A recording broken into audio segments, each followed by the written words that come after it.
The late summer sun was bleeding its last light across the asphalt, painting the courthouse parking lot in bruised gold and shadows.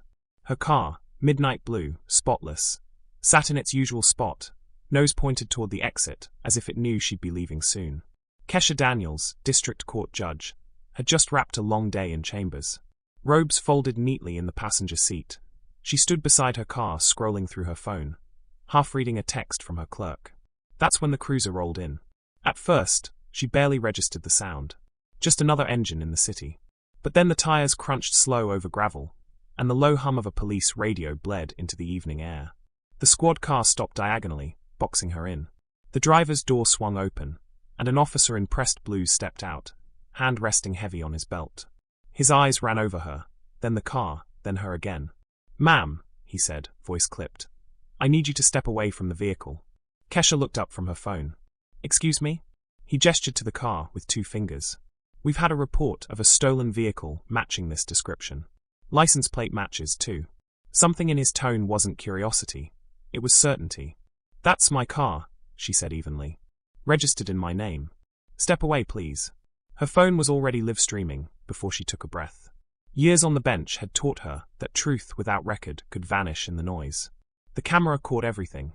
The stillness in her face, the way his stance closed the gap between them, the faint hiss of the radio. "You got proof of ownership on you?" he asked. "I do," she said, "and I'll show it. But first, your name and badge number." His jaw tightened. "I'm asking the questions here." Behind them, a young man in a hoodie slowed his walk, pulling out his own phone. Then a woman with grocery bags stopped at the curb, watching. "You're detaining me?" Kesha asked, her voice calm, but loud enough for the live stream mic. "I'm investigating a possible stolen car," he said. "That's not what I asked." For a beat, they stared at each other. The officer shifted his weight.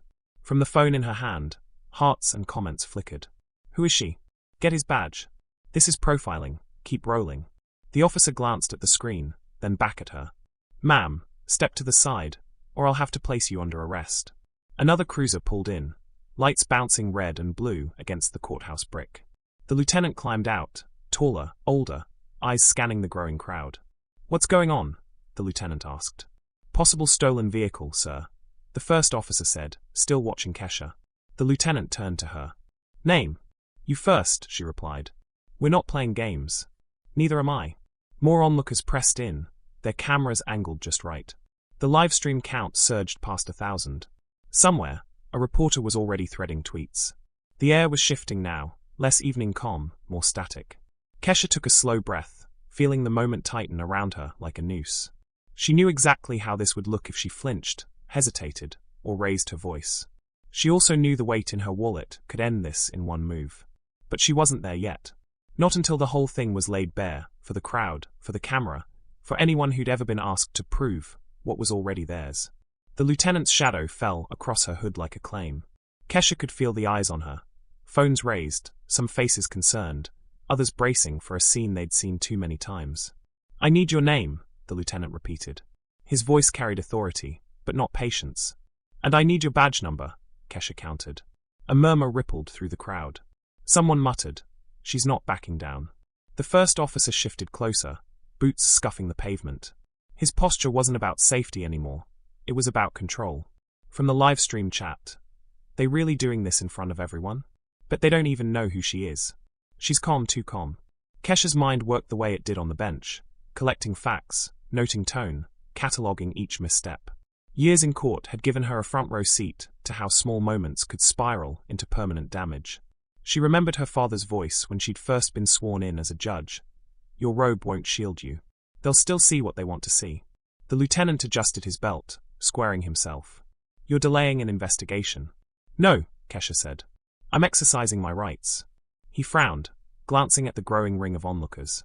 News crews hadn't arrived yet, but a young woman in the crowd was narrating the scene to her phone like it was breaking news.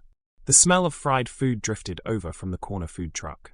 A warm breeze carried the scent, clashing with the metallic tang of tension hanging in the lot. The officer spoke again, his words sharp. "Ma'am, step back from the vehicle now. I've told you, this is my vehicle. And you have no probable cause beyond a so-called match." His jaw clenched. "We got the report from dispatch. I'm following procedure. And I'm following the law," she said. From the chat, read the plate number aloud. Prove it's hers. They won't. Watch. The lieutenant looked over at his partner, something unspoken passing between them. He was weighing whether this was going to end with compliance or cuffs. Kesha didn't move. Her phone vibrated in her hand, her clerk calling. She ignored it. The video needed to stay live. From across the lot, a silver sedan rolled up slow, its driver leaning out the window. What's she done? They asked no one in particular. The young man in the hoodie answered without looking up from his phone. Existing while black. That earned a couple of nods, a couple of narrowed eyes. The lieutenant took a step forward, close enough for her to catch the faint scent of his aftershave. This is your last chance to cooperate before you're detained. Her eyes didn't leave his. I am cooperating, by standing right here, recording your unlawful stop. Another murmur from the crowd. Someone started recording from a different angle. The scene had gone from an isolated stop to a public standoff. Somewhere behind the cameras, a child's voice asked, "Mama, why they talking to her like that?" Kesha heard it. So did the lieutenant. And still no one moved. Kesha could feel the heat off the asphalt rising through the soles of her shoes. That summer kind of heat that makes everything smell faintly of rubber and exhaust. The lieutenant hadn't moved. Neither had she. The crowd's chatter became a steady hum in the background, broken only by the occasional wail of a siren somewhere blocks away. Her mind flicked back to her first year on the bench. She'd been hearing a case about a young black man accused of stealing a car. The evidence had been paper-thin, but the officer's testimony was thick with certainty. Certainty built on nothing more than a license plate close enough and a gut feeling. She'd thrown the case out. That officer had glared at her on his way out of court like he'd been robbed of something. Now, standing here, she could feel a similar glare. "You're not answering my questions," the lieutenant said finally, his tone even but weighted. "You're not asking the right ones," she replied. From the livestream chat. "This woman's a lawyer or something. Bet she's smarter than all of them combined. Don't say a word, sis." Kesha glanced at her reflection in the car window. A professional. Composed. But behind her own eyes, she saw the memory of her uncle. Hands cuffed behind him on the hood of a squad car, the summer she turned 16. He hadn't been charged with anything. They'd let him go an hour later. No apology. No explanation. The first officer shifted, clearly impatient. "Ma'am, this is a stolen vehicle investigation. We're not going to argue with you on the curb." She let out a quiet, humorless laugh. "This is the curb you chose, officer. Not me."